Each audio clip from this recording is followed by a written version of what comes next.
Okay, so the last presentation of the day, we saved the best for last.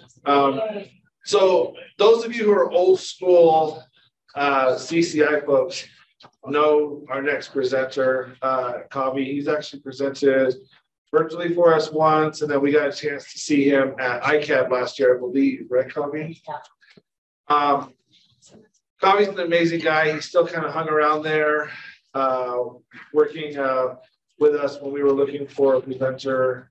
He was more than happy to work with our schedule and see where we could fit. So I've sat through 2 of his sessions on avoiding burnout and getting burnt out, and it always comes at the perfect time because with the DFC grant and all the travel we've been doing, and then I'm on the committee for the 20th year anniversary thing for MADC and all the work that we do out west. I'm a little tired. So, but it's amazing work we do, and it's always good to get techniques on how we can self-care and be better at what we do by not letting ourselves get too burnt out. Like Rose said she already is. She says too late. So that ship sailed. But for the rest of us, I'd like to introduce Kavi Branham.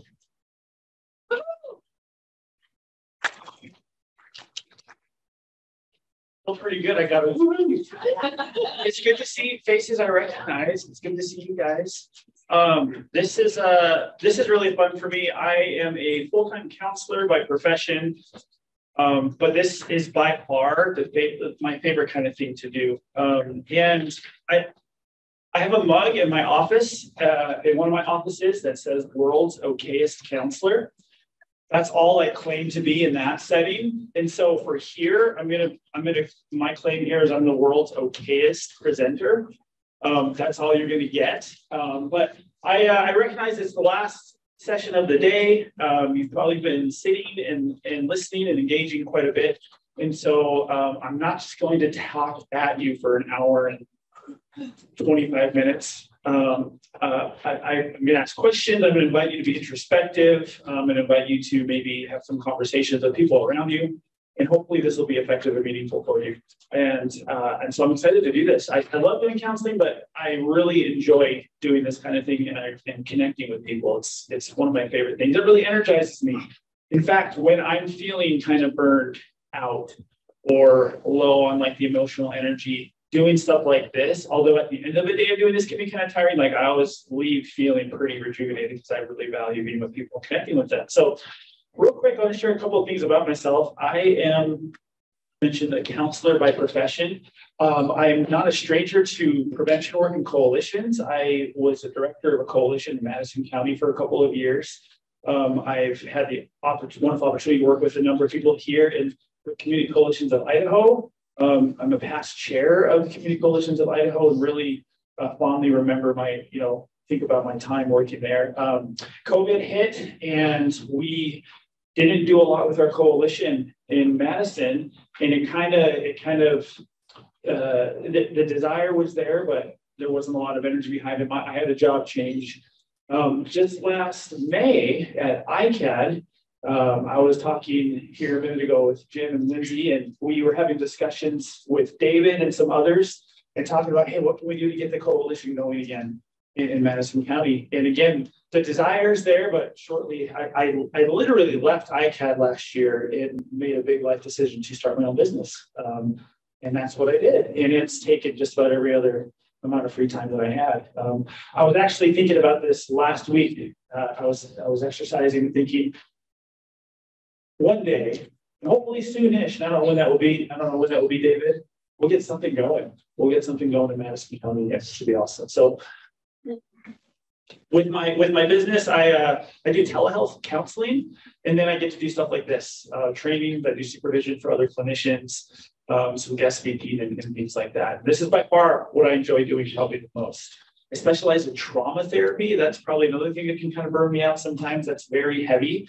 I would never want to repeat some of the things that I've learned about people and some of the disturbances and traumas people have gone through. And so again, things like this are very recharging for me and are really good for me. So If you have any questions along the way, please ask. I'll hang out for a few minutes afterwards.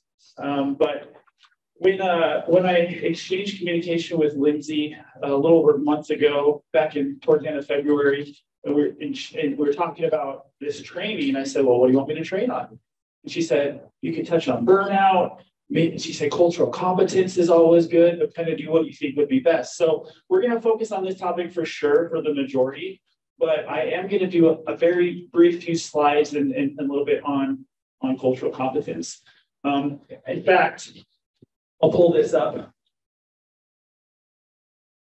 I clicked off and it was unmuting us.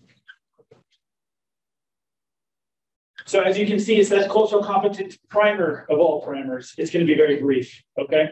And then we're going to spend the majority of the time, we're going to talk about, and if any of you are at ICAD, this is some of it's going to be repetition. I've added some things, but I can't talk about things like burnout or any of these topics without talking about this idea of drift. It is such, I think, an important thing to be aware of professionally and personally. We'll talk about drift for a few minutes.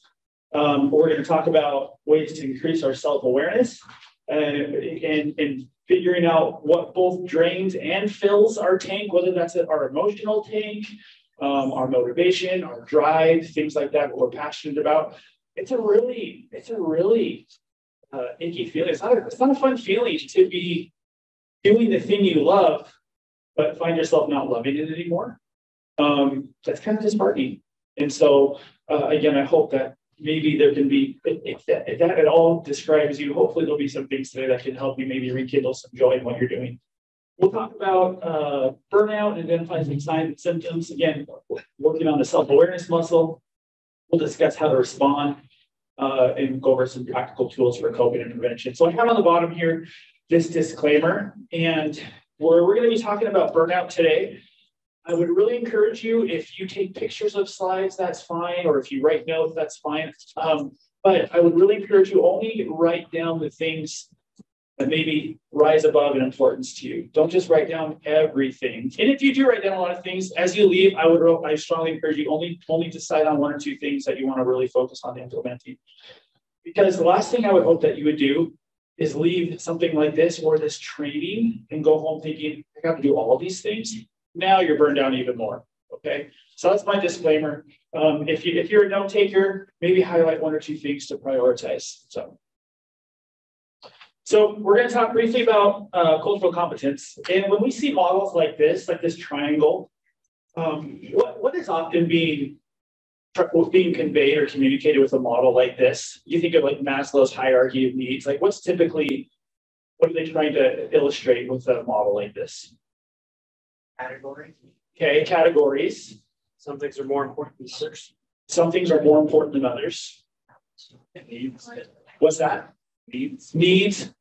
Need one to go to the next level. You need one to go to the next level, right? So it would like Maslow, like the bottom is physical. Is that the bottom one? I think it was physical safety until it gets to the top where it's like self-actualization. So I'm gonna show another triangle here when it comes to a process for cultural competence, because it is a process as well. Okay, knowledge, awareness, sensitivity, and competence. So we'll look at these. Knowledge of some cultural characteristics, history, values, beliefs, behaviors of a different group. So thinking about your communities, what are some of the things that come to mind as far as like your basic knowledge of some of the cultural groups in your communities? Yeah. Like we have a group of families in the area. I call them the pioneer families. They've been there since shortly after the earth cooled. And the adults determine the social norms for the adults and the kids determine the social norms for the kids. And if you don't understand that, you're not going to get anything accomplished in that community. Awesome. Other examples of some of the knowledge of the cultures in your area? Yeah. We profile people every day at my job. I'm a police officer. I know the drug houses. I know where the kids hang out and do dope. I know where the homeless people live. I know where the Hispanic population lives, where the people with lower financial people live. So like we know like the area of our town. Great. Good example. Any others? Any other examples of some of the basic knowledge of your groups? You get the idea. So with awareness, we're looking at similarities or differences of present cultures, and then the openness to the idea of changing cultural attitudes. That's for us, as well as some of the other cultures there. So that's kind of the next step of this process. What are the attitudes? What are some of the similarities? What are some of the differences? Sensitivity. So with the knowledge of cultural differences, we got to work at being aware of them without assigning values to the differences. Oh, they do this, that means they must value this. We got to make sure we're not making those kinds of assumptions. Okay. And finally, we get here the competence piece as we are increasing our knowledge, awareness, and sensitivity. Hopefully, that's going to help our ability to bring together these different things, the behaviors, the attitudes, and make policies that work effectively to encompass all of that. So I noticed the pictures, and please keep taking them. I am going to post you a link to my website after this. I have this PowerPoint on there as well. If you'd like to go download the PDF slides of it, I'll show you that. But keep taking pictures if you want. I can even like jump in and photo bomb it.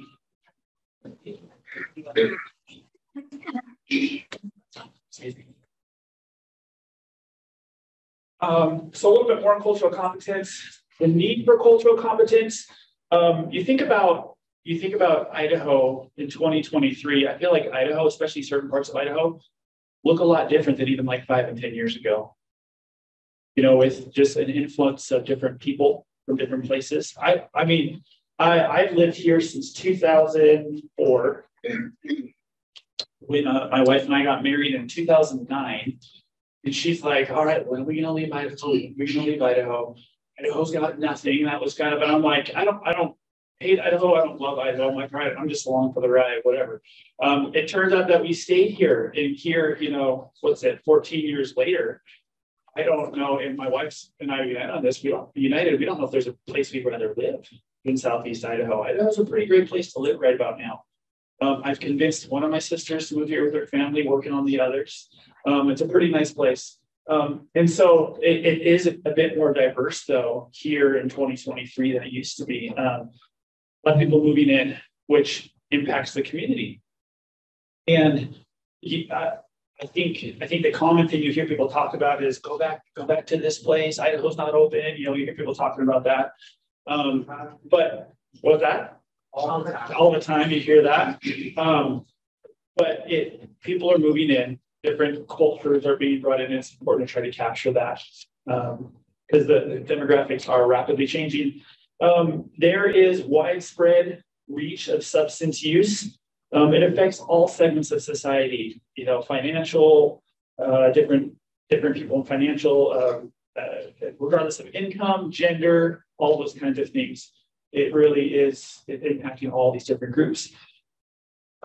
It's important also that with all these different cultural kind of parts of our community, they might have some challenges that they bring, but they also bring strengths and some protective factors. It's important to try to dip into that as we're trying to make plans for our community, whether it's action plans, strategic plans, things like that. And then the value of group representation. This is so important. And I think we've all probably, if we're in coalitions, whether it's DFC, whether it's the SPIF SIG of years past or things like that, you see that model where it talks of, and in the middle is cultural competence and sustainability. That is part of all of it. And we hear these things and we go to these trainings, but I think it's easy to kind of just, we heard the training, we've tried, we've got some representation, and then we kind of maybe it's so caught up in so many other things. It's important that we try to come back to this. And so with this one, if you've got a board or you've got a leadership or a committee, you have representation, you're going to get more of the community buy-in, obviously. It's okay, I see people from my cultural kind of group with a prominent role in this committee or on the coalition or in this group, that's going to naturally buy more of your community in. So a couple of considerations for coalitions.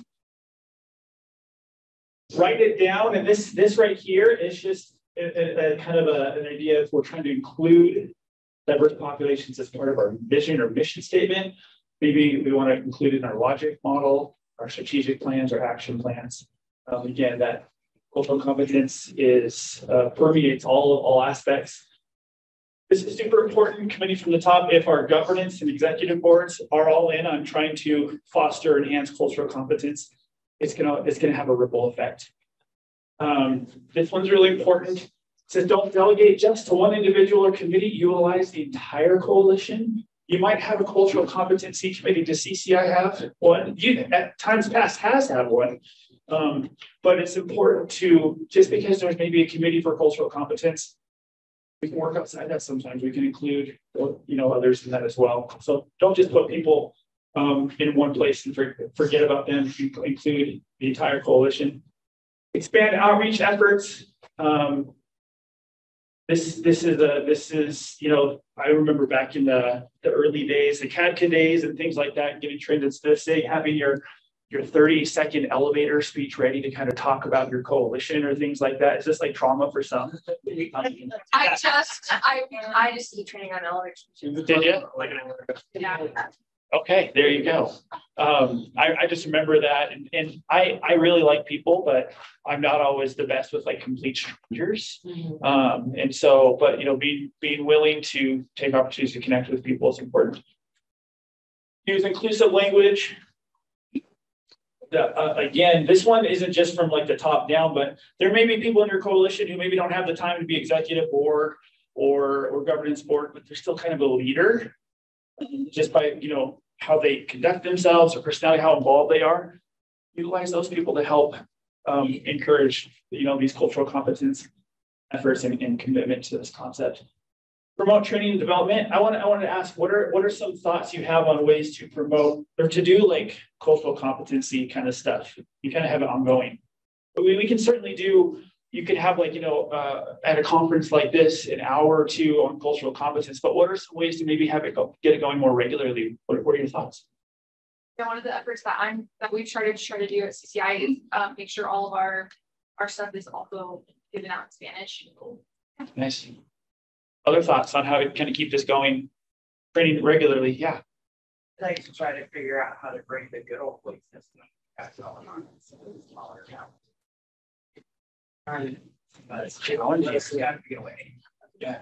Here at the college, of Eastern Idaho, we recently changed one of our roles so that we now have a multicultural coordinator who is from the tribal population, but also has an overall focus. We as a college are trying to promote to and continue increasing our enrollment for the Hispanic population. And I was impressed to learn that we have a specific target that we are trying to hit as we are focusing those efforts on that. So we here are recognizing the need for that among our diverse cultures.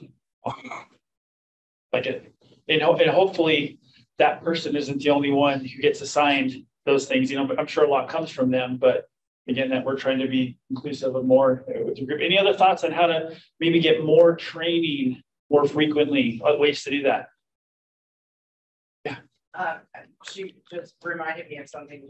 We are actually getting a very diverse population of kids that are the they movement and the transgender and all that. Like our small town, it's kind of a shocker because we never had it, and all of a sudden to have, they're letting us know who they are. And I think we're gonna really have a hard time breaking through to the community for acceptance. But we actually have some kids in our youth action council that are like, I don't care what they think. You want me to train people on who I am? Let's go. So utilizing them for sure. That is awesome. Yeah. Thank you.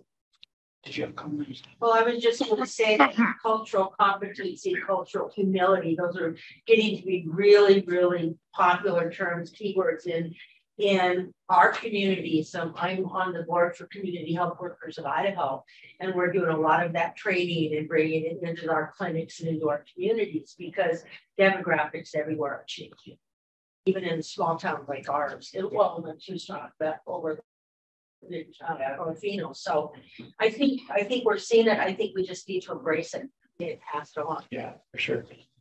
Some additional suggestions I have for you, if you, with your regular meetings, whether it's coalitions or staff meetings or whatever it may be, you might incorporate as part of your agenda a cultural competency minute, or 5 or something.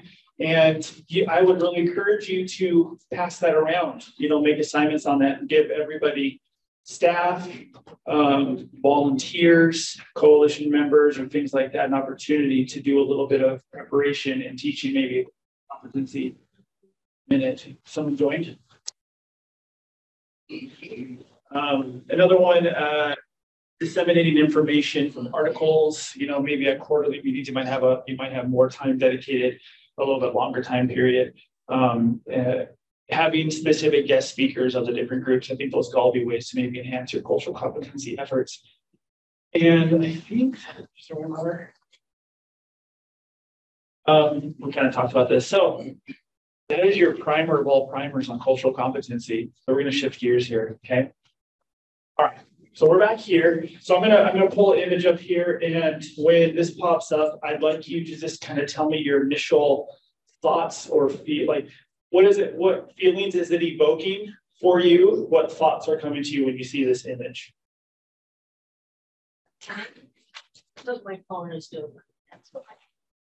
All right. So what are you feeling? What are you thinking? Anxiety, panic, Anxiety, panic, do. Yeah. I need a nap. I need a nap. I was gonna say occasionally relief, right? It's like I don't have the answer. sweet. Yeah, nothing's gonna bother Until it charges again. It's true, but I mean that's where the anxiety starts of what am I missing? Yeah, right. Who's trying to get a hold of me? That's pretty much the spectrum of responses I get, and it's typically it's rarely in the middle. It's usually anxiety, panic, oh crap, whatever it might be, to relief. Every time I show this, I know I'm going to do this, but I felt my phone burning a hole in my pocket. I had to look and see where my percentage is at. Yeah. I'm at 71%. I'm like, dang, that's really good for this time of day. Comment. I was just going to say it's nice in a sense because it does give you measurements, and I need attention now. Yeah. Yeah, that's true. It's a great comment. The problem or challenge is, wouldn't it be really nice if we had one of those? Yeah, right here. Because we don't. We don't. My phone, once it gets below 20, I think it gives me the option. Do you want to go into power saving mode? And I think it goes yellow. Yep. And then maybe it goes red once I get to 10. So like I'm getting, not only do I see the percentage going down, but I see the color cues as well. Boy, I would love a green, yellow, red indicator somewhere up here. We don't have that. And so, as nice as it would be, hopefully, as we practice some awareness today, we can start learning some cues for ourselves. We can start seeing those, we can start kind of identifying that indicator in us. Why training on burnout? A couple of thoughts I have. The law of entropy states this is a behavioral health law. When you think of like behavioral laws, that's things like the law of all growth occurs outside the comfort zone. The law of the harvest, you sow what you reap. Those are behavioral laws. So the law of entropy states that left unchecked, disorder will increase over time. So another way of looking at that is life unattended to move towards chaos. So just think about this room that we're in right now. Let's say, just as an example, when this training is over, we all exit the room. And let's say for the next 25 or 30 years, nobody ever came back in this room. No janitorial services, no meetings. Literally nobody came in here. Like they locked up and boarded the doors, nobody came in. If we came back here in 25 to 30 years, so let's say we had a little CCI, April reunion, and that would be 2048. What would this room look like? Dusty. Definitely dusty. What's that? I said the panels might be falling out. Some of the panels might be falling out. It's very possible these whiteboards might be hanging off the wall. Maybe some rat doo-doo. Anything else? That's entropy. That's the law of entropy. Left unattended to or left unchecked things move towards chaos. Okay. I would imagine they probably have custodial services in here a couple times a week. There's meetings in here and things like that. It's a beautiful space to meet. So We don't have rat tutor. So that's one of the reasons why it's important to do this, because if we're not attending to these areas, these different areas of our life, it's gonna move towards chaos, whether that's with work, whether that's our relationships. And really, this isn't just for you at work. Like a lot of what we're talking about, everything we're talking about here applies personally as well. Okay. So another reason to do a training on this is it happens and then we drift due to the law of entropy. So I want to spend just a few minutes talking about drift. So when I say drift, I'm not talking about this. I'm also certainly not talking about this. This is a pretty technical definition of drift. Let me give you a simplified one. Drift is an incremental deviation from practice that goes unnoticed by individuals who justify the deviations as acceptable and who believe themselves to be able to maintain their boundaries. So more simply put, a continuous, slow, and often subtle movement towards disorganization. So Dan is a good friend of mine. Dan knows I'm going to share a story with you. And Dan is involved in this story, not directly. He was a part of my life when this thing happened. So I met Dan in 2011, I think, or 12. We both worked for Maddison School District with a mental health system of care. I got hired on and fun staff. We did a lot of community events together. And the fall of that year happened and football season started. And as a staff, people started asking, hey, excuse me, do you guys want to do a fantasy football league? Now, I'd never done that before. I'm a sports fan. I like sports, but I'd never really heard of fantasy football. And so I'm like, what is that all about? Does anybody here not know what fantasy football is? Everybody knows what it is. Okay. So we do this league. Dan's in it and I'm in it, and our coworkers are in it. And I was really careful because I was like, oh, it's just some dumb thing. It's not gonna be that big of a deal. Well, naturally, being in an office together, there was some trash talking, and there was some, oh, we're matching up this week. Oh, what players are you going to have playing in your lineup to get points and everything like that. And I would be really careful, like the first couple of weeks, to only check my fantasy football lineup during lunchtime, during my lunch breaks. I didn't want to take work time to do that. Well, we fast forward another week or two after that. I'm like, oh, someone just said so-and-so is injured. I gotta look at my lineup. It's 2:00. I'll just do it for a minute. So I do it. We'll fast forward a couple of weeks. And I remember very vividly this happening. I'm sitting at my desk and I went to go check my lineup for 30 seconds like I had been doing. And before I knew it, I looked at my computer time. It did 20 minutes. I've been staring at this stupid fantasy football lineup on ESPN.com. And I was like, oh my gosh, this has gotten kind of bad. I'm wasting time. I got kind of carried away. That's my example of drift. It happened slowly, incrementally over time. That wasn't that big of a deal. Wasn't that big of a deal. But that's an example of drift. So a couple other examples of drift.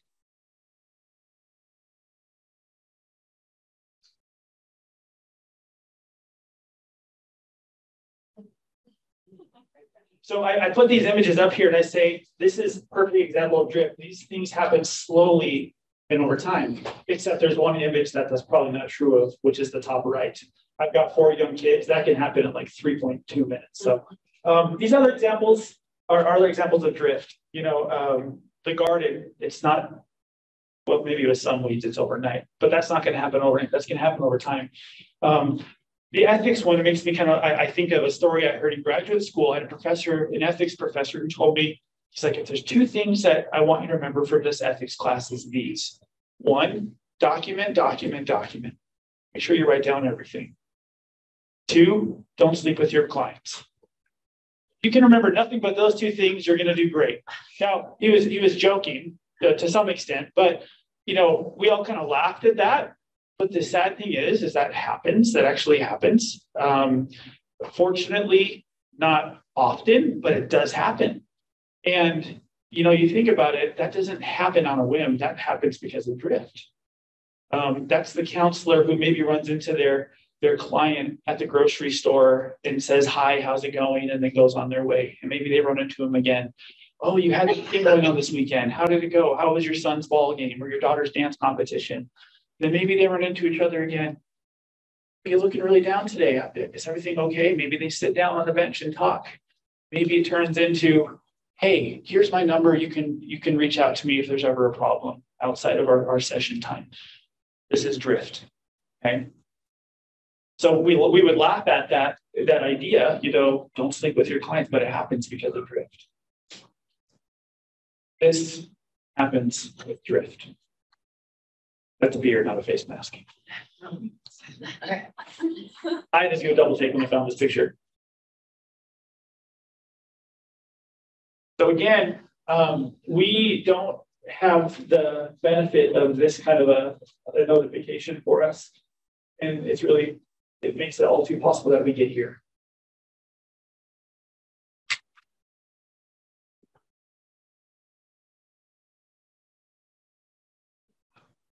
So what kind of things contribute to burnout for you? Or we could also say contribute to your friend.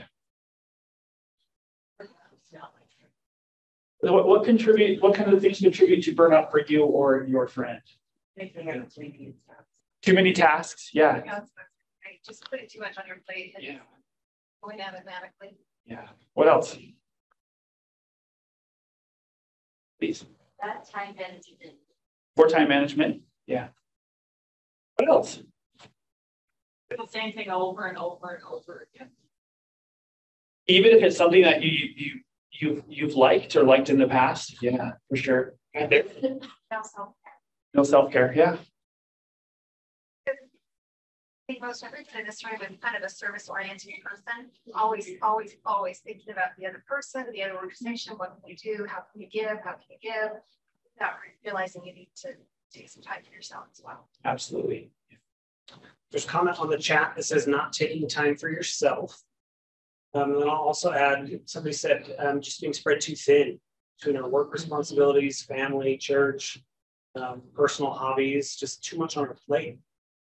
Inability to say no.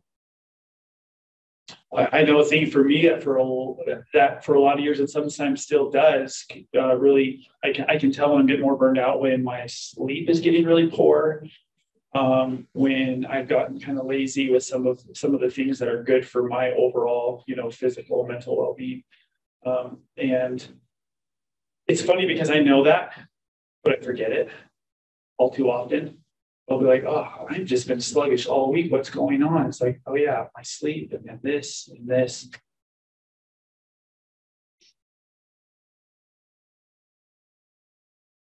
The interesting thing about all these things that can contribute to burning out is a number of these things or all of them can also help recharge us, depending on what they are. I already mentioned how if I'm feeling kind of burned out with meeting with 30 to 35 clients a day, or not a day, wow, that would be something, in a week, switching up and doing something like this actually is kind of a recharge for me. Specifically today, it's really fun for me to see familiar faces. And like I said, doing this kind of a thing is energizing for me. So that's one example where maybe it could be leading up to this, getting kind of tired or exhausted and making preparations, but then I get here and do this, and it's also kind of recharging for me. So what is burnout? How would you define burnout, or what synonyms or other words would you use to describe burnout?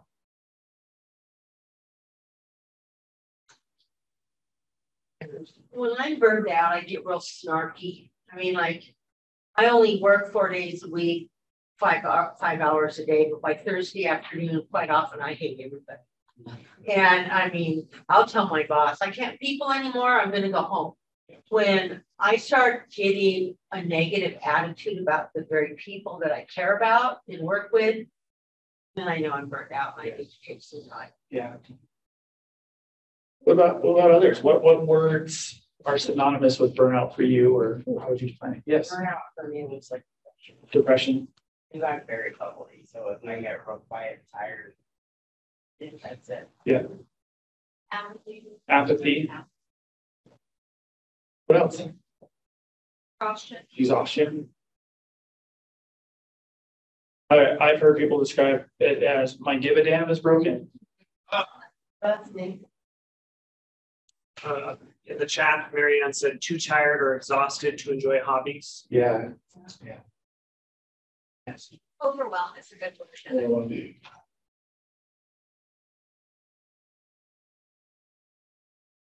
I like that with compassion, fatigue. And these things, they affect us in these ways. Literally all these main areas of our lives, these domains that we can break down just about everything we do and activities into our lives. This is how it impacts us. It is a complete depletion of energy or strength. That's me. Does that feel like anybody right now? Or at times? So I'd like to look at a couple of signs with you. And this is really a way we're trying to, again, increase our self-awareness. I've already heard a couple of examples of that. You're a bubbly person. When you're more burned out, you feel more depressed. You're probably less engaging with people and things like that. Rose says she gets pretty snarky by Thursday afternoon. She hates everybody. So, being aware of that, but are we catching that? Can we catch that a little bit sooner? Can we do some things to maybe mitigate that, make it so maybe we're not hating people till Friday afternoon? I like that. So what are some of the physical signs of burnout? Headaches, lethargy, tired, Poor sleep. what was right there? Yeah. This second one can be really frustrating, lowered immunity, frequently ill, and then the change in habits or things over time. Okay. We've got some emotional signs: sense of failure, self-doubt, detachment, feeling alone, feeling unmotivated, more cynical, negative outlook, decreased satisfaction and sense of accomplishment. Really a lot of kind of, not to diagnose people with depression, but a lot of this is kind of, it looks a lot like depression. I'm really dissatisfied with things that we're doing, even the things that we used to enjoy. Behavioral, withdrawing from responsibilities, isolating self, procrastination, using things to cope, food, drugs, activities, taking frustrations out on others, skipping work, arriving early, or leaving late. This last one's really interesting. It can be evidenced in sexual behaviors, either where a person has very low drive or a person is very hypersexual. And again, these can be some of the signs. So would you add any that's not on here in any of these categories: physical, emotional, or behavioral? For physical, maybe like weight gain or weight loss. Yeah, for sure. Yeah. I think I've had to the emotional, just lack of patience, shortness, being done peopling. Snarky, done peopling. Snarky. Yeah. Also adding to the emotional, the emotional swing, like crying and crying, and it's like you go up and down, you can't regulate as well. Yes. So what I'd like to do, I'm going to give you just a little bit of time, probably only like 20 to 30 seconds, maybe a little more. I'm going to stop talking. And as you look at this list or these categories, I invite you to maybe on a piece of paper, a note on your phone, and I encourage you to put it down somewhere so it'll stick a little more. Maybe identify a couple of your signs of burnout. And if you know what yours look like, I would invite you maybe to think about some of the times when you notice those. Is it Thursdays? Is it Mondays? Is it by 2 o'clock in the afternoon?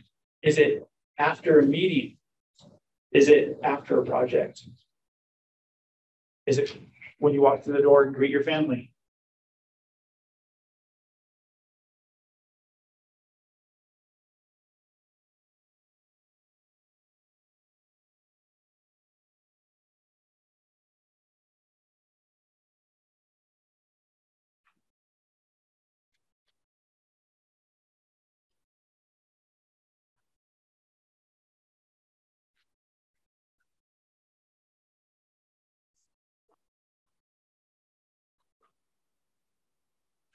Okay.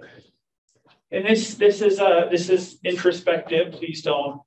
I mean, if you want to shout out yes or no or whoop and holler, you can't. But this is more for you just to kind of internalize. Do you drag yourself to work most days? Do you begin things later and early? Do you experience a noticeable decline in empathy? Do you have a short temper toward loved ones or coworkers? Do you withdraw? Do you check out? Now, maybe this doesn't happen all the time, but if it's happening more often, if it's happening pretty significantly, if there's one of these, again, we're going to shift here in just a minute towards some ways to cope with this. But these could be some signs that you're really that battery indicator is getting pretty low. Yeah. So with that, we're going to shift into some ways to respond and prevent. But would you all mind standing up, stretching a little bit? Long day.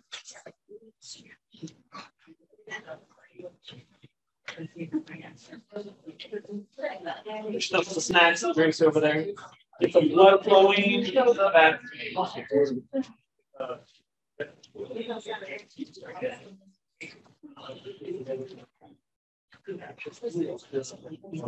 How many of you are not from like the area? Meaning like a couple of you? I'm from Idaho, but not. Okay, like Idaho Falls within like 20-30 minutes of here. Oh, are not from there? Right.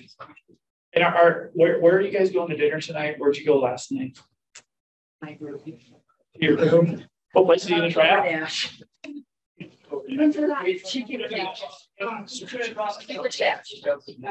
Any places? Cafe Rio. Cafe Rio. There you go. Red Ramen.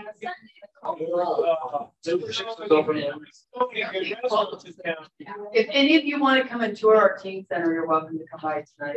The chaos will be there till 7 p.m. Yeah, it's gonna be fun. If you're ready, go ahead and have a seat. Or stay standing, whatever works best for you. If you're the last row. So we'll go ahead and shift now and spend the remainder of our time talking about response prevention, coping, and things like that. So what we're going to talk about normalizing, we're going to talk about boundaries, acknowledgement, and acceptance, vulnerability, and utilizing support, and self-care. We'll talk about these, break them down a little bit. So this is really important. It's normal. It is for sure going to happen. I remember when I became a counselor, I said things like this: "Oh, I'm never gonna get burned out. I'm always gonna be able to, have all this compassion and energy and things like that. And I'm never gonna roll my eyes when I see a person on my schedule and things like that." And I had a lot of good intentions, I think, but it's happened at times. It's going to happen. So with coalition work, how do we utilize normalization and norms in coalition work? What do we do in coalitions with norms? Explain what that is.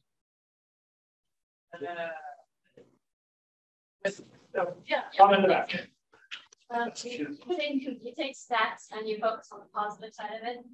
So if you have a certain stat of teens who are consuming alcohol and kids are not, you focus on the majority who are not. Yeah. And that's what you highlight. So an example could be like, 86.2% of, students 9 through 12 in Maddison County don't misuse prescription medication, right? Social norms campaign, it's an effective strategy. I think there's a lot of research behind that. It's encouraged, as part of like an action plan, doing social norms campaigns. With this one, you think about like this idea of norming something. In this case, it's not that we're trying to encourage people to get burned out, but it's a reality. It is a reality. And we can sit there and be hard on ourselves or say, it's not going to happen to me, or just kind of deny it. And that's probably going to add to it. So normalizing, some examples. I've been working to meet important deadlines. It makes sense I would feel this way. Norming it. I'm trying to juggle so many things right now. No wonder I'm worn out.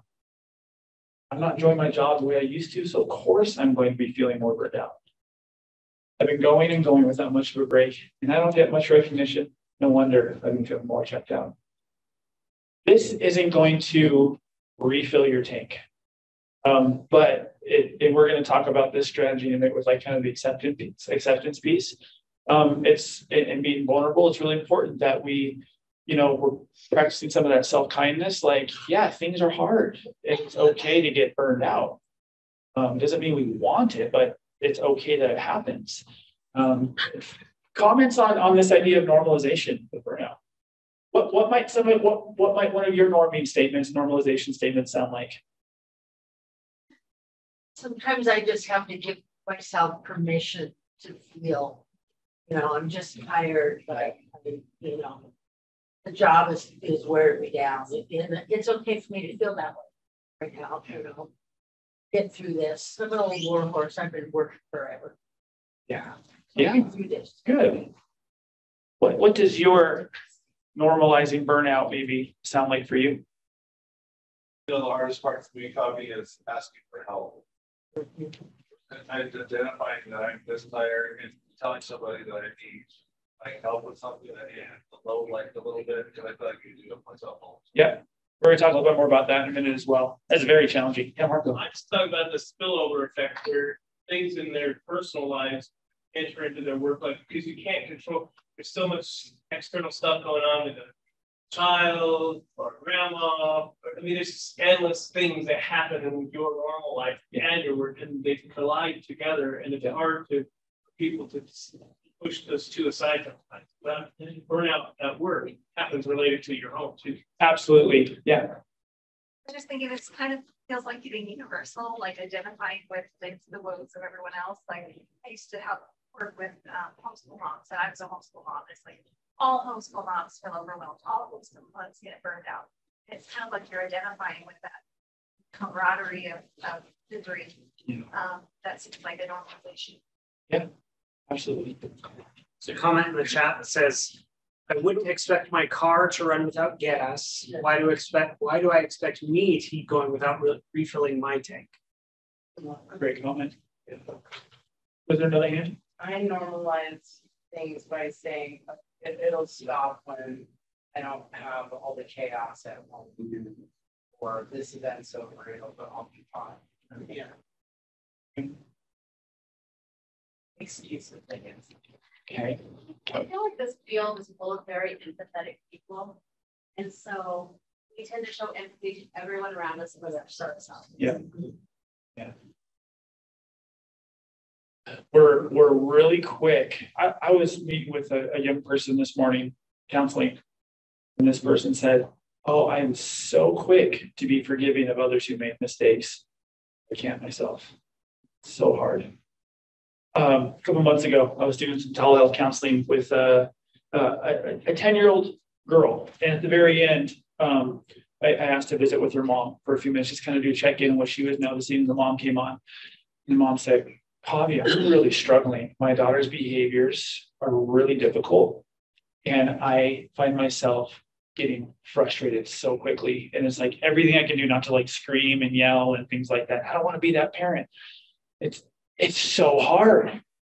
And I thought to ask this, I was like, that's hard. It's hard to experiencing that. Like, what's going on in your world right now? Like, that's gotta be really hard. What other things are kind of going on in your world? Well, I'm in a really difficult part of my master's program. Oh, wow. It takes a lot of time. What else? I just up my hours at my job. What else? We're getting ready to go on a big 3-month trip to another part of the world, my family. It's kind of scary to leave your house. Yeah, I feel kind of stressed about that. A couple other things. I just said, you have so much going on right now. And you add this into it, no wonder it's so hard. And it seemed obvious to me, such an obvious thing, but she literally said this. She's like, I had literally never paused just to think about all the things on my plate. She hadn't afforded herself that, right? Because we're so quick to see that in others and to try to support them. And And she kind of started to break down. She's like, oh my goodness, I've been really hard on myself. Yeah. And so it's important to kind of what's going on for me. What are the difficult things? What are these stressors? What are these things from other aspects of my life, you know, sneaking in? Oh, that's a lot. It's hard. Let's normalize it. Really like this. Having compassion for yourself means that you honor and accept your humanness. If you ever want to study some really good stuff about self-compassion, Kristen Neff is a great go-to. A good research. We could talk for hours on this right here. We're going to talk for just a few minutes on it. Setting and maintaining boundaries.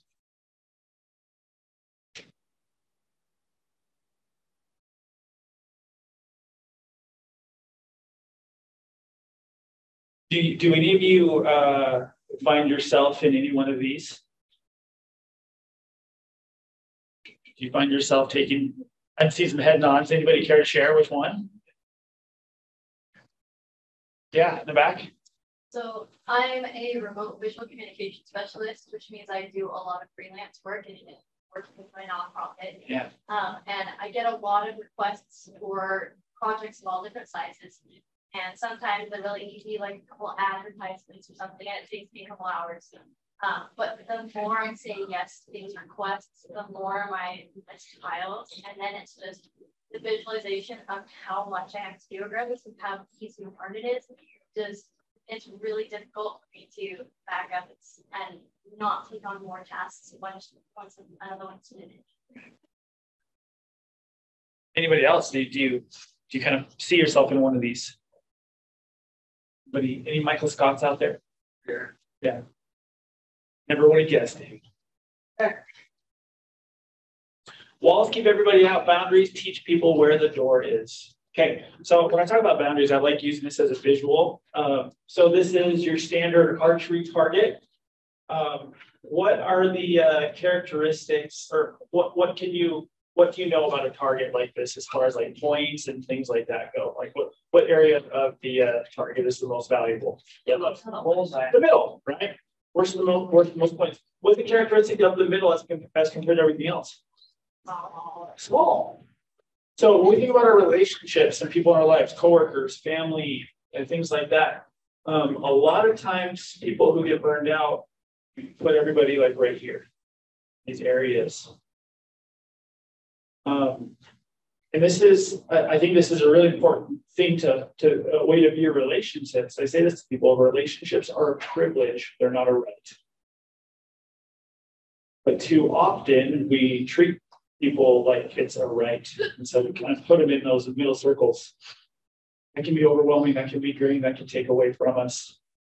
When it probably having healthier boundaries would probably look more like this. So that applies to family. My dad and I have a pretty good relationship right now, but that our relationship didn't really improve until I moved him from here down to here.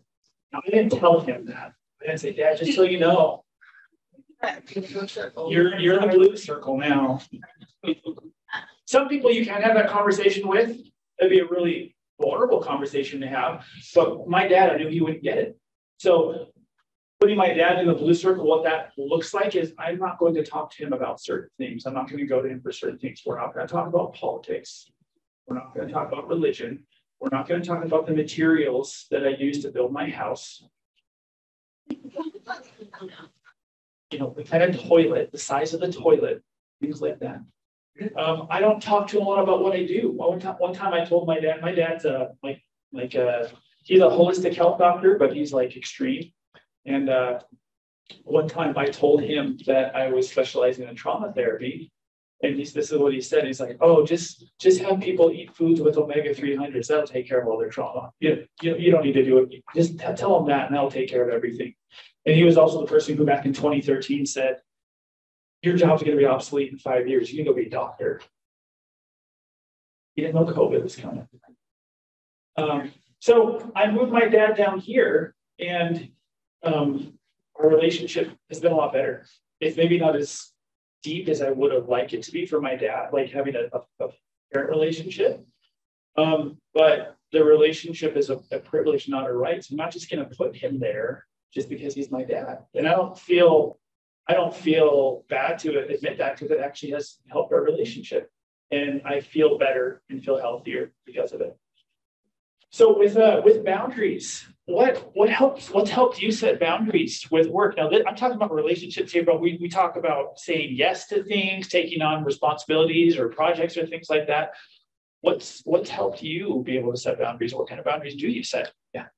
Because I only work 20 hours a week, and because I'm the only community health worker certified prevention specialist in Chalice, my time is really, really important. So I usually come in a half an hour, 45 minutes early and get my day lined out. But I work with a front desk now, and when someone calls and wants to talk to me, they take messages. And if I'm not around, they'll make an appointment, make sure it's okay with me, because I can't stop what I'm doing to take somebody to come in, and it just throws the whole day off. So now people need to make appointments unless it's an absolute emergency. So my time management with the help of the front desk folks has just improved tremendously, and I'm able to get my work done. I kind of felt guilty about that at first until I realized how much work I was getting done by doing that. So good job. What else? What's a boundary that you've set, or maybe a boundary that you struggled to set? We can maybe help you out with some ideas. Yeah. Keep my phone at work. Good. Awesome.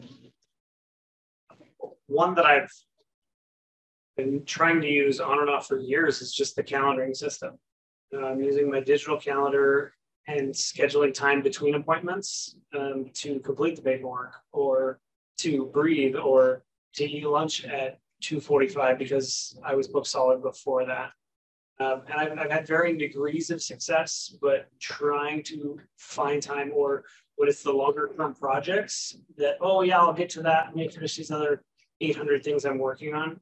Just trying to actually set aside time and then doing it when I do have a good gatekeeper, or when I don't have anyone coming in, not taking the time to just breathe or finally catch up on emails, but actually doing what I'm supposed to be doing during those times. Other things that have worked for you? I have one. Yeah. Life giver or vampire? Yeah. Do they suck the life out in? I'm kind of like you. I had to put my father out. I had to do that with some of my close friends and relatives. I don't deal with clients on a daily basis. It's the way we are. Yeah. But the ones, are they breathing life into you, or are they sucking life out? Oh, that was one of my boundaries. I like that. That's like a little self-assessment you can do. Life giver or vampire? What is this thing, or what is this relationship? Yeah. I did the same thing with my family. I had to, because they were family, I thought I had to put them in the center of my life, make sure that they were on priority. But then there were certain individuals that every interaction, I felt horrible. I felt like nervous, slow and drained and all that. And so after so many times I've seen that, it's like, okay, this has got to change. And they went off the target board altogether.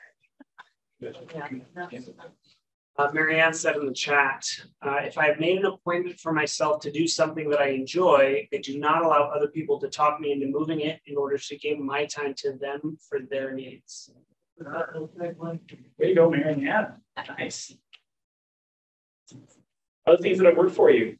So starting my own business, Wednesdays are my day off from my clinic where I work full time. And I'm like, all right, I'm going to do it. I'm going to only see patients during the day while my kids are at school. Well, then I get people say, oh, they come to see me, and then, oh, my work schedule changed. Can I meet in the evening? And it's like, oh no, it's a new business. I'm starting out. I have to accommodate them. So I said to my wife, it's like, one evening, okay? Yeah, one evening's okay, fine. Well, another person, a 10-year-old girl, well, I got the one evening. Could I do another evening? It's only going to be every other week. She rolls her eyes at me. Are you not? If I tell you no, I'm like, well, I'm going to try to not. So it's been difficult, but all these things, we talk about time management. Maybe we have a gatekeeper, maybe we don't. if you make a plan and write it down, that's going to help. It's going to make it a little more official. I really like an in-service years ago. Dan and my old boss came to me and said, "We're doing a teacher in-service. I want you to do a training for teachers on this little booklet. It's called 9 Things Successful People Do Differently." And I don't remember any of the 9 things except for one of them. No, I remember 2 of them. One of them was said sit up straight. So if you sit up straight, you'll be more successful. There are some reasons for that. It wasn't like a research study, so I was like, okay, that's interesting. But the one more importantly that I remember that I actually liked the idea of what successful people do differently is making if-then plans. I've actually tried this, and it's actually quite effective. The idea of an if-then plan is, if this happens, then I will do this. Or when this happens, then I will do this. So you can do it with like food. I do it with food sometimes. If I get hungry after 8 o'clock, then I will eat these things. Sometimes I'll think, oh, not doing so well with food lately. Maybe I need to make an if-then plan. And if I don't, I will eat ice cream, I'll eat chips, I'll do whatever, like late at night. But it's like, if I get hungry, then first I'll have a drink of water, maybe have some fruit or something. If I get a work text outside of work hours, then I will look at it the next time I'm in my office, something like that. For the longest time, I struggled with this one. If I go on a trip, then I will not check my work email. That was so hard for me for the longest time. I have another opportunity to take a crack at that one because I still struggle with it because I'm going on a trip next week. So that's if-then plans or if-when plans that can be helpful with some boundary areas. Again, we can talk about this one for a long time. And this visual isn't just true of people relationships. It can also be the things that we're involved in personally, professionally. Like, yeah, there might be some things we have to do, but let's try to maybe prioritize where those things are, because the tasks, the things that we're doing that are closer to the center, we're probably gonna have more energy capacity for. And there might be things in our life where we're like, you know what, that's not even on the target right now. Why am I so focused on it?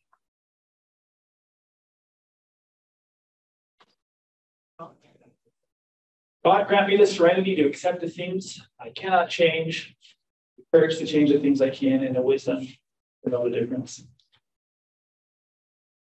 This is a big part of 12-step programs in the form of admitting one's own powerlessness. So why do you think this, why is this so important or vital to recovery? What do you think? Why is this so important to recovery? What's in our control? Yeah. Know what's in our control, what's not. Takes the pressure off trying to handle everything. Sure. Other thoughts? Deserves your energy. Yeah. Oh, for sure. When you understand yourself, your choice about how to live your life is hugely different. I'm going to get vulnerable with you guys for just a minute. I'm going to share a story with you. I was homeschooled till 8th grade. Then I went to public school. I was a really shy kid. It was sports that kind of brought some confidence out of me. I had jobs. I started doing stuff like this, trainings and things like that, and I enjoyed it, but there was always kind of an edge I felt in doing it. Well, about 9 years ago now, it was a Tuesday night, and every Tuesday night for like the last 12 years, maybe 13 years, I play basketball. I just go to a church building in Rexburg, and I played with like several of the same guys for a long time. They're kind of like my pals, my buddies, my brothers. Have a lot of fun. It's like what I do to like de-stress in the middle of the week. One of the things that I look forward to the most is I like playing basketball. I like running around. It's really good. It's kind of like one of those things that kind of recharges me. Well, 9 years ago, we've been playing for about 20 minutes. It's 9:20 p.m. And I remember very vividly one of my teammates passing me the ball from the side, and it hit my arm and fell to the ground. The other team stole the ball and ran off down the court. And I was standing there frozen on the court. And what was going on this week is I had a really big work deadline that I've been working on. I've been feeling really stressed about it. So I was so excited to go play basketball and hopefully get some of that off. So I'm sitting there frozen on the court, and I somehow managed to stammer, I need to go to the bathroom. and I ran off the court. I get to the bathroom, I get up to the sink, and I double over. I'm going like this, not breathe. And my face is looking all weird, and I literally could not breathe. I'm like, oh my gosh, what in the world is happening? Dying. I really felt like I was dying. Intense pain in my chest, freaked out. It seemed like forever. It was probably 5 or 10 minutes. And finally, and honestly, maybe even 2 minutes. I don't know. It seemed like forever. But eventually I was able to start breathing. It started coming back to me, color came back to my face. And I'm like, what just happened? Freaked me out. So there's no way I'm going back out there on the court. So I kind of waited till guys were down on one side. I grabbed my stuff and I dipped. I'm out of there. I didn't go straight home. I kind of drove around for a little bit. I get home about 10 o'clock. And I walk inside. My wife is already asleep. And I'm like, I'm scared to go to bed. I die in my sleep. Terrified. And I laid on the couch and I was just sitting there. And just like, anytime like my heart would kind of beat weird, I just like almost freak out. I was awake till about 2:30 in the morning before I finally had this thought. Could that have been a panic attack? And I eventually fell asleep. Didn't sleep very long. Went to work. Didn't tell my wife about it. To this day, I haven't like talked in detail about it to my wife. Not because I'm ashamed or anything. Just for like the next while, I was like in this stage of denial. I didn't want to like admit that it happened. It was really scary. And then it just never really came up. So I had never been diagnosed with anxiety. I lived in a house. I mean, my dad's the guy who said that omega-300 eggs from Fred Meyer would cure your trauma. So we didn't talk about anxiety in my house growing up. And so for the next 2 years, it was like living with like this fear of when's this going to happen? And it did happen again. Not as bad as the first time, but some pretty bad ones. Happened one time and fell asleep on a flight to Atlanta for a work trip. And hit turbulence. I wake up at 35,000 feet, and shaky, panic attacks. Doing things like this suddenly became very, very difficult for me. I used to do a lot of trainings at my job at the school, train things like youth mental health first aid. And for like 2 years, there were times where it took almost everything in me not to like run out of the room, literally stop in the middle of what I was saying, run out the room, run down the hall, across the field, and just try to get away. It was really hard. And eventually, after 2 years of just like trying to wish this away or deny that was a thing, I finally kind of accepted it. Like I really have a lot of stress and I have some anxiety. Oh my gosh, it was so relieving to admit that and to kind of like accept it and acknowledge it. And lo and behold, I was able to find ways at that point to start coping with it more effectively. So this acknowledgement and acceptance piece going to be it goes hand in hand with this right here. When we talk about being vulnerable, David, you mentioned it's really hard to open up to others, not to just take things on, to just, I'll do it. I don't want to put that on somebody else, or it's hard to ask. So first, if we're going to be vulnerable, first we have to with ourselves. So what are we feeling? What am I going through? This fairness to self-invalidation piece. We'll get to that. I'd like you to take a moment and I invite you to maybe turn to the person around you. If there's nobody like immediately next to you, just think about where you are right now with things personally, work-related. What are some of the things you're feeling? What's some of the stress, or what are some of the things maybe weighing on you? Just take a moment, think about it, and if you feel comfortable, you can share it with the person next to you. If you know that person, maybe you're aware of some of those things, but take a moment either individually with the person next to you. If you look at those first two questions, what are some of the things I'm feeling, what am I going through that's kind of stressful or heavy right now? Doesn't mean you have to be, doesn't mean you're burned out. What are some of those things? Some of you might be like, oh, I'm feeling exhausted. I've been sitting down all day.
Let's bring it back together now.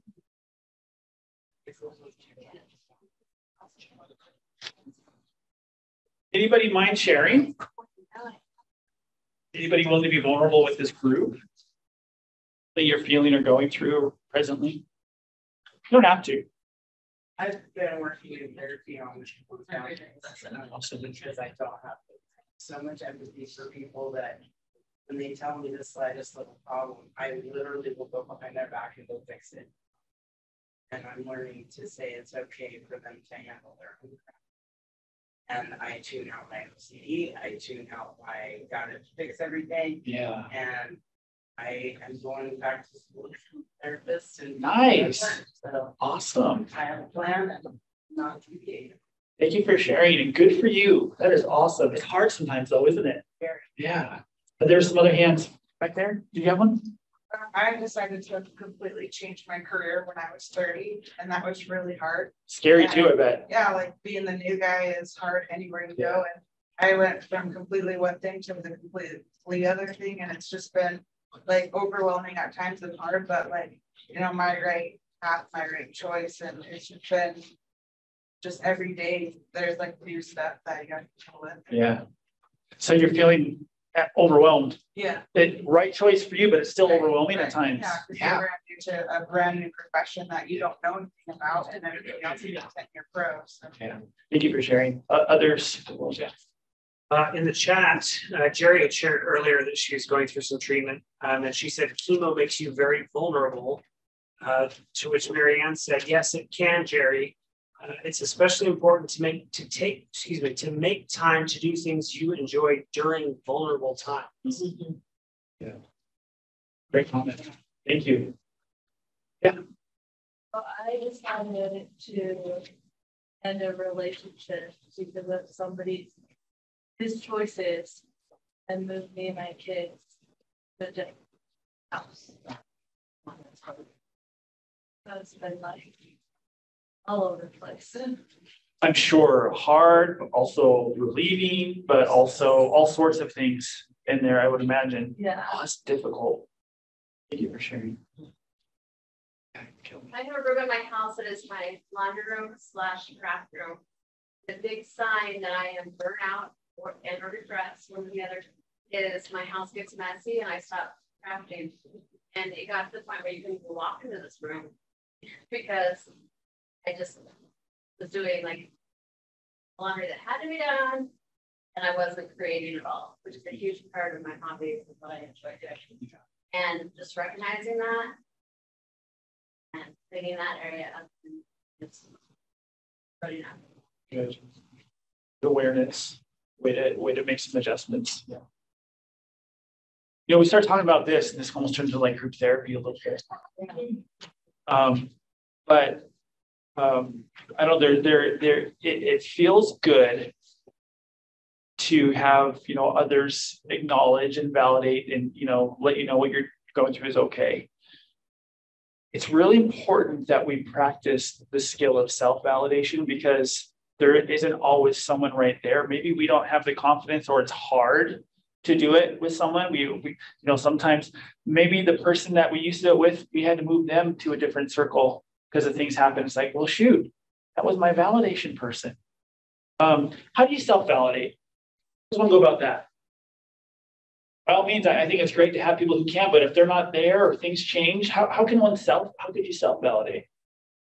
Your thoughts? Yeah.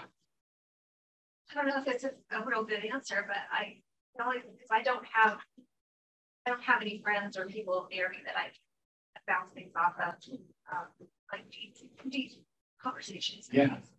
So for me, it's just prayer. I have to still get it off my chest. I still have to communicate it with someone that I feel like could help. Excellent. And so that's really the only thing I have. Because I used to try to bounce everything off my husband, but I could tell he's not in a place right now that he can take it. He's in the overwhelm. And so I have to feel like I gotta carry everything myself. I gotta be pleasant to handle everything and fix everything. Me and my kids and all that. So that's like my only alternative. So thank you for sharing that. I'm glad that that's so effective for you too. That's wonderful. Yeah. I'm going to give you a little formula for self-validation. Certainly nothing wrong with prayer or talking to someone or seeking others out. One thing you can practice on your own. It's really plug and play, fill in the blank. You ready? Here goes. I feel blank because blank. And then let's sprinkle this in the very end. And that's okay. You can self-validate just like that. I'm going to go home after this, drive back to Sugar City, and there is a spot in the drive from Rexburg to Sugar City. They're like 3 miles apart. I call it Rexburg North, but the Sugar City people like get really upset and they're like, no, we are separate. We are better. I've only lived there 5 years, so I don't have the history. But there's a carpet store called Showcase Interiors on my drive. And almost every single day when I pass Showcase Interiors, that tells me about 2.5 minutes out from my house, I start to feel anxious. I start to feel heavy. And I'm like, oh, I love my family. I love my wife and kids. They're beautiful. They're amazing. Boy, I get home and it's like, oh, my wife's going to be drained because kids don't like to listen for homework. So she's upset and she is sick of directing towards them. So then it kind of starts getting directed towards me a little bit. That's heavy, you know, and the kids every day, Marshall did this and Lacey did that. And I'm like, oh, could you just tell me one good thing that happened today? That's what I'm thinking. But and so it feels kind of heavy. And so I'll pass that. I'll be like, I'm feeling heavy right now. Because of how yesterday went. And it's okay that I'm feeling heavy. Doesn't make it all go away. But it's giving it a place to go, so it's not just building.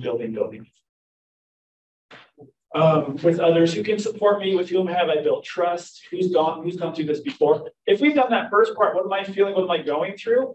Then we're, we'll maybe be able to take that. Okay, I'm going to tell this person, this is a coworker, maybe it's a supervisor, maybe it's a family member. This is what I'm feeling, this is what I'm going through. Give them an opportunity to support and listen. Let's jump through this real quick. Vulnerability is not winning or losing. It's having the courage to show up and be seen when we have no control over the outcome. Vulnerability is not weakness. It's our greatest measure of courage. I love Brene Brown stuff. So I'm going to post a couple of things up here. The thing on the right, that list of ideas, you're welcome to take a picture. I mentioned my website has resources. This is going to be up there as well. Both that right there on the right as well as this. I really like this. The idea of this is these are 102 different ways that you could kind of do a little brief affirmation after doing something. 87 is probably one of my favorite. It says, thrust your hips up and say, yeah. So I think that was kind of fun. So if you hit submit on a report or you got done with a difficult phone call, maybe there's a couple of these you find like, you know what, that's going to be my little self-affirmation. That's a really simple way of doing some self-care. But I'd really encourage you to prioritize self-care that goes along with what's important to you. I really enjoy massages. And so they do a lot for me. January 16th, my wife's birthday. I had a massage scheduled the week before. And I said, hey, do you want to go get a massage in place? And she's like, why would I want to do that? I'm like, it's your birthday. She's like, and I'm like, don't you want to go get a massage? She's like, that doesn't really do anything for me. I was like, okay. My wife would love to go to a park sit on a bench with a coloring book. If you'd love to go for a hike, if you'd love some chocolate. So do the self-care things, you know, that go along with what you value the most. It's going to fill you up more. Just because your coworker does this thing, it doesn't mean that'll be the thing for you. Maybe it is. Some of the greatest advice I've ever been given was in graduate school. A professor who said this: if what you are doing is working, do more of it. Conversely, if what you are doing isn't working, do something different. Where it works, keep doing it. That one self-care strategy works for you, prioritize that. If there was a time when setting boundaries was working better for you, well, can I incorporate some of those things now? Is my way of setting boundaries now not really working? I need to look at doing something different. Great advice. This is our second to last, basically our last slide. So some ideas here, pretty self-explanatory. That no to new themes. I have it in quotes because it can be a no, but we can also say no by saying yes. You know, if you're asked to do another task, yes, I can do that once I've done this, or I've finished this, or this has happened. Okay, so if it's hard to say no, you can say no by saying yes. I love the idea of mini retreats at home or at work. Take a 10-minute break, but make it kind of a ritual thing. You know, maybe there is a sweets or other kind of goods that you only access on your mini retreat, so it's more special. Maybe it's not every day, maybe it's once a week or something like that. I like this idea of finding an accountability partner, someone to support you with these things. Sleep, exercise, nutrition, obviously super important. And we'll skip down to the bottom one. So choice. I mentioned my ride home. And I get to that point where it just feels heavy. And I often have this thought, oh, I just got done with 10 hours of therapy. A lot of it trauma stuff that's really heavy. And now I have to go be dad. Now I have to go be husband. I have to do this and that. And that just adds to that heaviness for me. Choice is really powerful because choice can give us a bit more control and can be more empowering. This is how we use choice. We say this: why am I choosing to go home and be dad? Why am I choosing to go home and be husband? Dang, I can think of some pretty significant reasons. So now I have to go be dad becomes, yes, I'm feeling heavy. Validate that. I'm feeling heavy. I'm overwhelmed, and it's okay. I'm choosing to go be dad because it's important for my kids to feel loved. It's important for my wife to feel supported. Now, that doesn't make me jump over the moon and drive faster to get home even quicker. Sometimes I still take a minute or two in my car once I get home to gather myself. But boy, that's making it a choice. It helps. Oh, I have to go to work today. Why am I choosing to go to work? Because I have to. Now, why are you choosing to go to work? What are your reasons? Comment. I recently heard a fun twist on the serenity prayer. Yeah. Started that so you get right.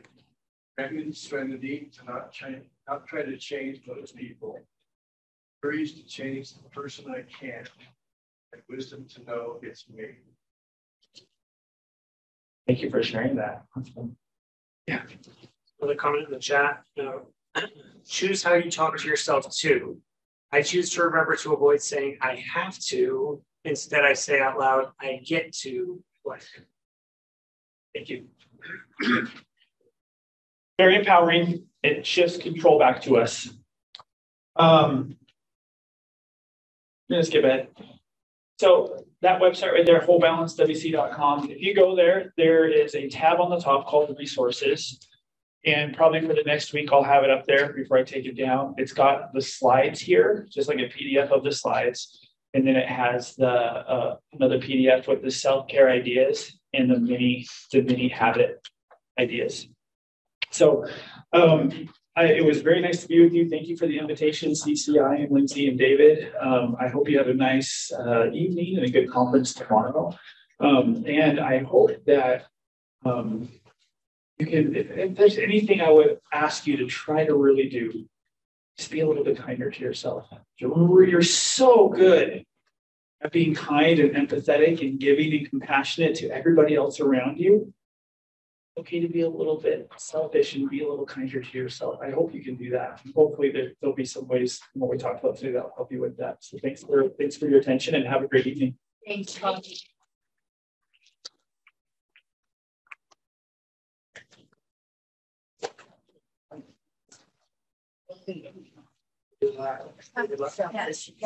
Isn't that fun to watch good stuff? Right. Thank you. Okay, well, that's all that we have for the day. We appreciate you guys so much, and we appreciate Kavi and everyone else who's come out today. We're done for the day. Go eat some yummy dinner. Wrangle your fun kids at SIA. I'm like, that's gonna be fun. You're like, it's crazy. Anyway, and we'll see you guys back here at 9 a.m. So I don't know if you guys did see the change in the agenda. We do end tomorrow at 3 instead of 5. Just heads up. Thank you guys.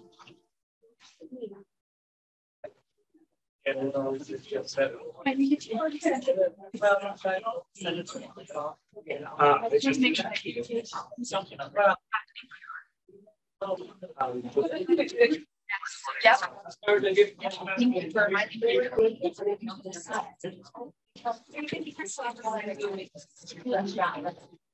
My son, he went that purchase.